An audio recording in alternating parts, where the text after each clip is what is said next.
Ang nakapagtataka, isa pa, ano pakialam ng PhilHealth sa OFW? Sige nga, aber. Para saan yung insurance coverage na binabayaran ng OFW bago umalis? Ano yun?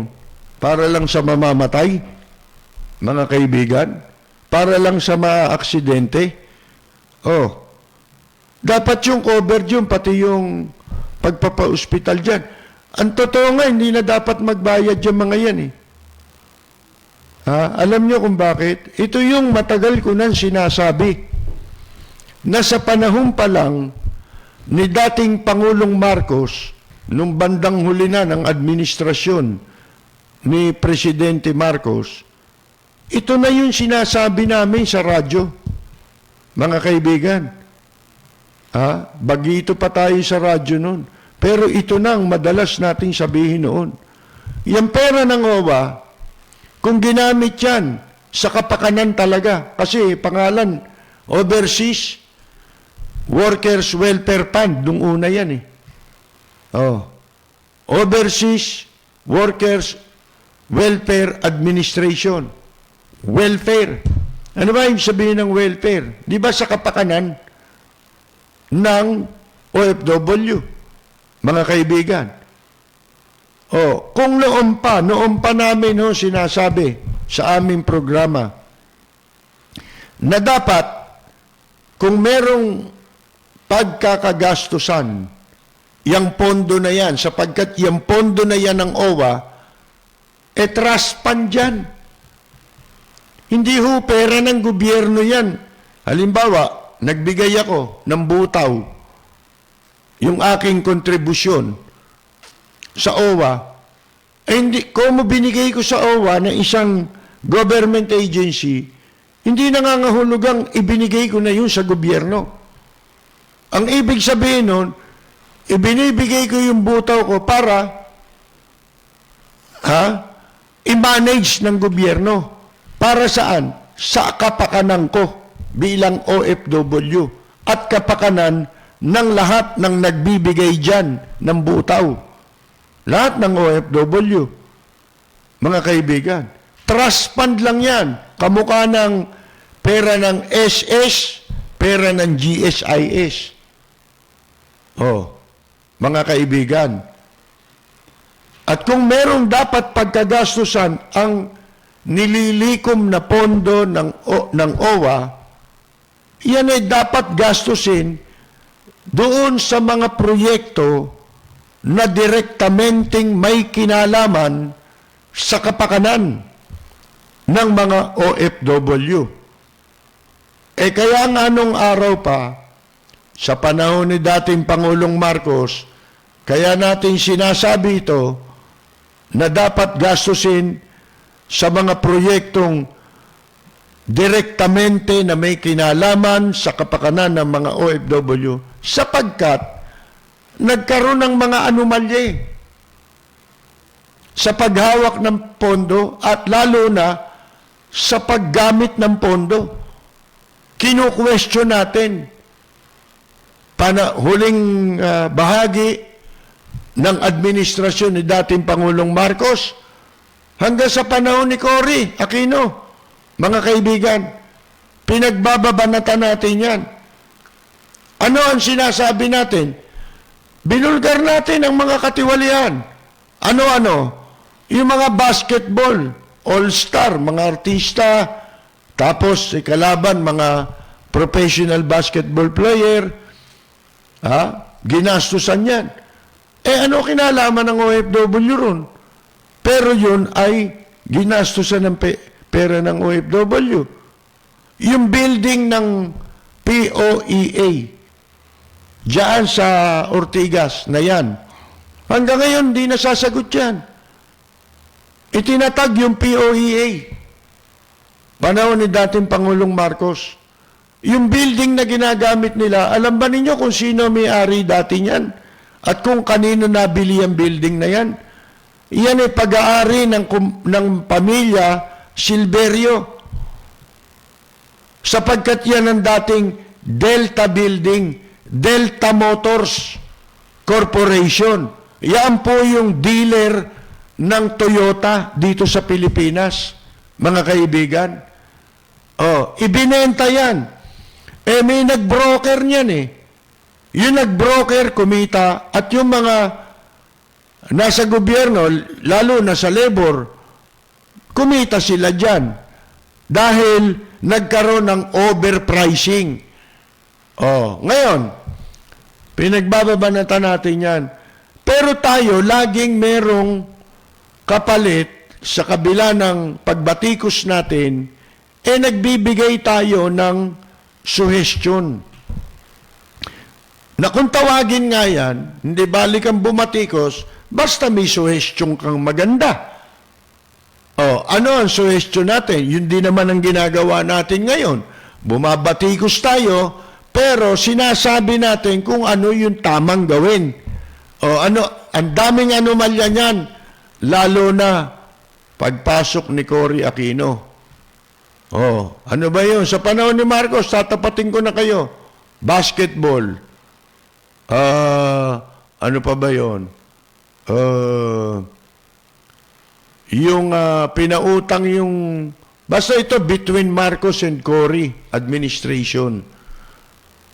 Oh, yung building ng mga seaman na inutang sa OWA. Bakit natin kinu-question? Hindi ba ang pagkakaalam ninyo ngayon yung mga seaman, land-based, member ng isa sila sa mga tinatawag na OFW, sea-based. Oh. Pero, nung panahon ni dating Pangulong Marcos, hindi sila OFW, hindi sila kabilang sa naghuhulog ng contribution sa OWA.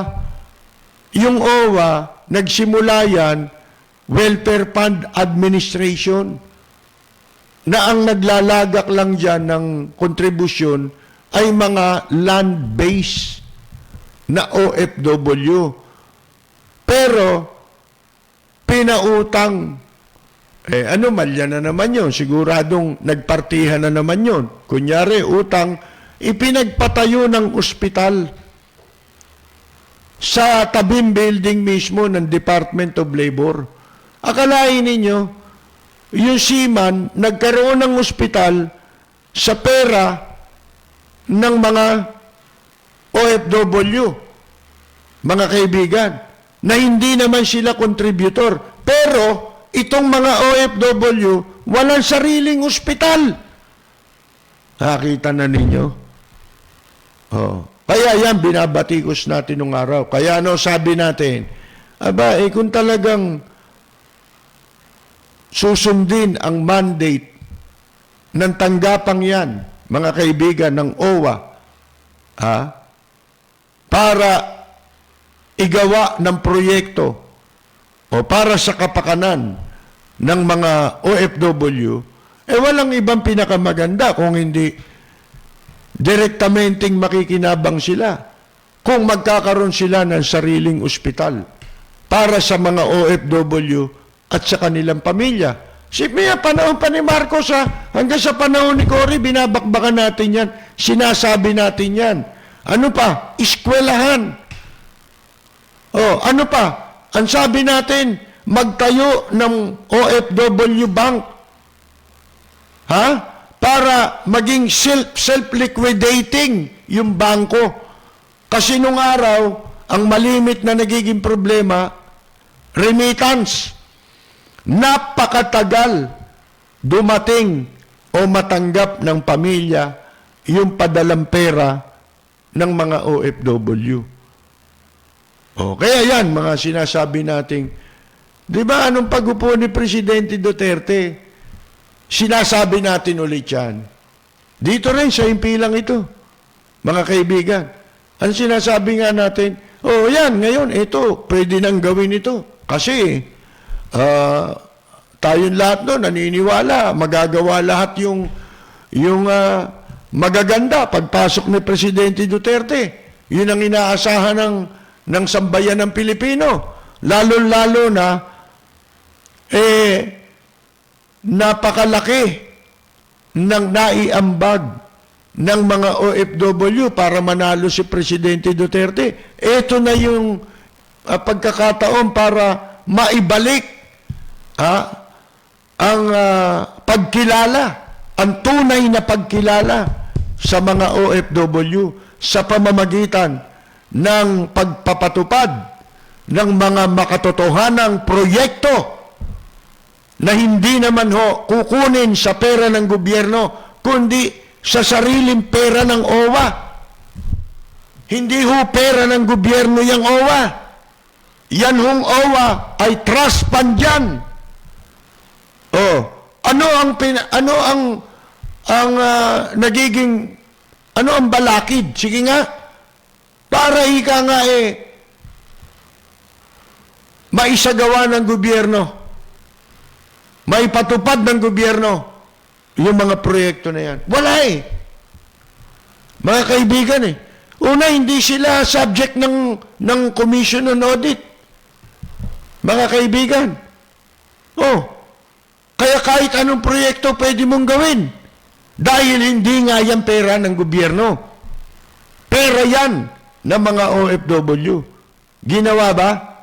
Di ba nagyayabang si Bello? Dahil sinabi ko nga, bangko, kinopya. Nagawa ba niya? Hindi niya nagawa. Alam niyo kung bakit? Yung bangko, self-liquidating yun kikita pa yun Hindi lamang OFW ang pwedeng magdeposito sa bangko na yan Hindi ho ba? Pagkakakitaan pa yan, mapapalago yung pondo ng mga OFW. Kung sisinupin, wala Puro sandok Nakikipagsandukan, pinapayagan, sumandok dyan mga politiko. Hindi ba si Villar, yan din ang ginamit nung nakaraang eleksyon, presidential election. Nung tumakbo siya. Nung tumakbo pala siyang presidente. Abay, sinaidyata nila yung pera ng OWE. Sa kampanya niya ginamit Panay ang sip-sip ni Carmelita Dimson nun Yung administrator dyan, mga kaibigan. Yung dati. Ngayon, mga inutil din nakaupo, di ba? Nabago ba? Wala Isipin mo ngayon, nagmumura itong mga OFW. Sapagkat, ito nga po, ano pakialam ng PhilHealth para utusan mo yung OFW na magbigay? Ang masama, halimbawa, paalis yung OFW. Hindi sinasabi kung ikaw paalis, hindi ka na OFW, halimbawa, mamamasyal ka lang. Basta ang sinasabi, kapag ka daw ikaw, aalis ka, parang haharangin ka pa sa airport Bakit? Makikita yung pangalan mo Dapat pala, dahil naging OFW ka, may utang ka, hindi ka pala nagbigay ng contribution mo, abay, bago ka makaalis, kailangan isettle mo muna, bayaran mo muna. Isipin ninyong katarantaduhan niya, mga kaibigan, ano yan? Anong klaseng obligasyon niyang pinapataw ninyo? Dapat ito mga to, makasuhan to mga kaibigan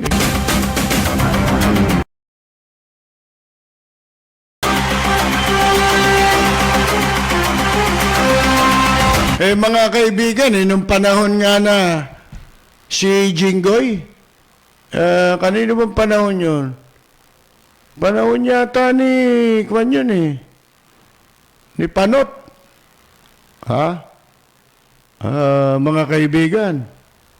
Isipin hindi, panahon ni GMA Alam ba ninyo nakinabang, isa sa nakinabang dyan sa pera ng OWA, si Jinggoy. Balita natin kanya hawak niya yung insurance. Nakasawsaw kasi mga politiko dyan Alam nyo, sinasabi ko sa inyo noon pa, nagkaroon tayo ng batas yung 1995 Migrant Workers Act of 1995. Panahon ni FBR yata ginawa yung batas na yun. mga kaibigan. Nakalagay doon, after certain years, 5 years yata, o 10 years, yung OWA, at saka yung POEA, lulusawi na yan, tatanggalin na yan sa batas na yun, original. Ito yung dinidiscuss ko nung araw na hiningi ko ang payo ni yumaong abogado Alan Paglia. At siya, nagulat siya doon sa sinasabi kong yun, na meron palang batas na ganun. Pinag-aralan niya ngayon. Inistapa nila mga OFW dyan eh. Alam ba ninyo, ginawa rin sa batas na yun? Kasi dapat wala ng POEA eh. Wala na rin OWA. Tapos na yan sa ilalim ng 1995 Migrant Workers Act. Anong ginawa? Dahil sa mga pangyayari, ang totoo niyan eh, nakalimutan nila na mag-i-expire yan eh. Matatapos na yung OWA at saka yung POEA. At ang tao, na-focus ang atensyon doon sa mga pangyayari sa pagpapabagsak laban dito sa mandarambong na tatay ni Jinggoy na si Erap. Nalibang ang tao. Na-overlook ng tao yan. Hindi nila nakita na meron na palang niluluto itong mga senador, mga congressman. Pinagtulungan nila ang mga OFW. Lihim nilang inamyendahan yung batas ng 2 beses. Not once, but twice. Research nyo kung di totoo. Nagkaroon ba ng public consultation? Alam nyo, sa paggawa ng batas, tinatanggal na nila ang karapatan ng tao. Lalo na yung affected sector. Minagic nila yung batas. Inamyendahan nila ang batas nang hindi nila ini-inform yung sektor na apektado dun ng batas. Wala na dapat yung mga yan eh. OWA, POEA, basahin ninyo ang tunay na batas na nakapaloob sa 1995 Migrant Workers Act, mga kaibigan. Inamyendahan yan. Yan, sila Villar ang nagmaniobra sa Senado. Kaya sila nagamit din nila yung pondo ng OWA, kapalit, in return. Para mag-exist yung OWA, para may mananakaw pa ang mga taga-Department of Labor. Pag na-abolish siya, wala nang mananakaw ang labor, mga kaibigan. Ang Department of Lagay. Diyan sila nagnanakaw, hindi naman nila pera yan eh. Hindi pera ng gobyerno yan. Ito talagang pang-hold up yan sa mga OFW. Baka kala ninyo, yung OWA. Nakinabang na ba kayo dyan? Di ba kung bigyan yung mga, para makapagpakitang tao, kunyari, 10,000? Ano yun? Para saan yun? Paano yung mga dating OFW, hindi na contributor? Pero sila'y nagkaroon ng butaw dyan. Hindi na sila kasali. Ako, naging OFW. Naglagay ako dyan eh. Wala akong pakinabang. Mga kaibigan, hayop na yung mga ito. At saka ito ano ang kinalaman ng PhilHealth para utusan ninyo yung mga OFW magbutaw sa inyo? Sige nga. Anong agency kayo? Wala kayong kinalaman sa deployment ng mga OFW. Ang may kinalaman dyan, Department of Labor, POEA, OWA. Kayo, anong papel nyo? Papel di hapon. Huwag kayong lilingat. Huwag kayong kukurap. Baka ngayon lang yan, tapos pailalim, ipapatupad din yan. Dapat ito, mga bagong sakir ang tawag. Pag pumayag kayo, mga kaibigan. At saka yung, martir. Martir na itong mga to.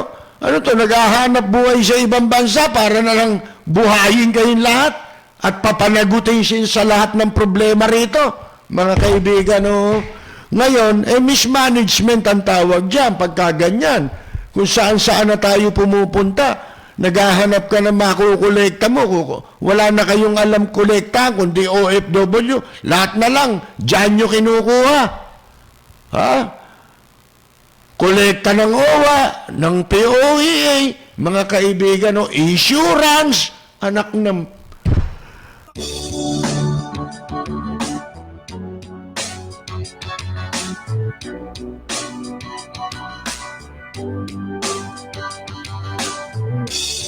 Kay sarap kumain ng rice, pero can afford the price.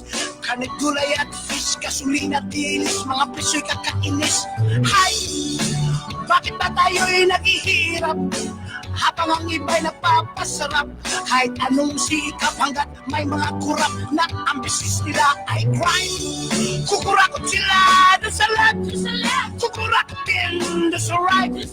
Ang dasal ko lang, bangungutin sila tonight. Kawatan ng money, money, money. Ay naku, kayo ay huling, huling, huli. Mga adik sa pera, gaman sa kwarta. Tigilan nyo na ang mag-siting, pagkat kayo na ay booking, wag galit sa pera, baka kayo makarma. Yeah. Lagi na lang nagko-compromise, kahit gusto pa ng extra rice. Ang kita'y maliit, laging kapos sa budget, ako ay nabubwisit. Shit! Bakit ba tayo'y naghihirap? Habang ang iba'y napapasarap. Kahit anong sikap hanggat may mga kurap na ang business nila ay crime. Kukurakot sila doon sa left, kukurakot din doon sa right. Magdasal tayo, pagungutin sila tonight. Kawatan ng money, money, money. Ay naku, kayo ay huling, huling, huli. Mga adik sa pera, gaman sa kwarta. Tigilan nyo na ang mag-siting, pagkat kayo na ay booking, wag galit sa pera, baka kayo makarma. Yeah!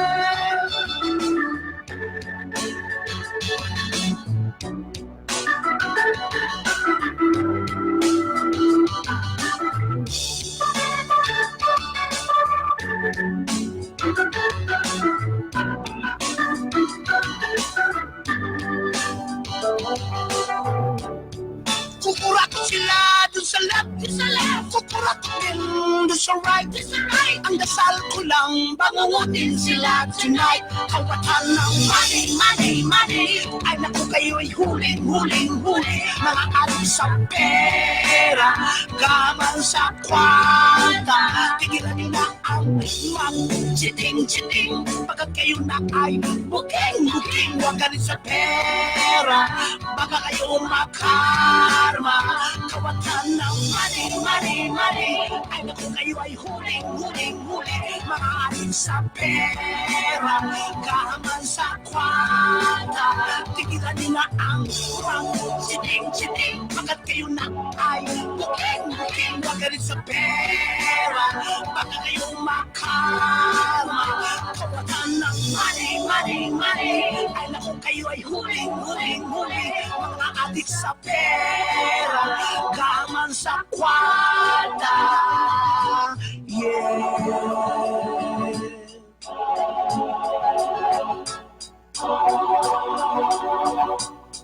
Meron hong babati sa atin. Babatiin ako at lahat kayo na nanonood po, mga katropang Lapid Fire. Narito, pakinggan natin ang ating idolo. Ang ika nga, idolo ng sambayan ng Pilipino. Walang iba kung hindi ito, ano to ito yung talagang namimigay pero hindi nagyayabang. Hindi ika nga po pinangangalanda ka. Aba, namigay ako sa ganun Oh, kayo, may challenge pa di ba? Magsunugan tayo ng pera. Yan, walang ganun ho. Ito ang taong walang kahangin-hangin sa katawan. Siya po ang babati sa atin, ha? Walang iba kung hindi ang idolo nating lahat. Senator Manny Pacquiao. Percy Lapid at sa mga listeners ngayon, binabati ko ang inyong programang Lapid Fire sa matapang at makatotohanang pagbabalita. Lagi po nating pakinggan ang programang Lapid Fire ni Percy Lapid. Ito po ang inyong katrupa at kaibigan, Manny Pacquiao. Maraming salamat po.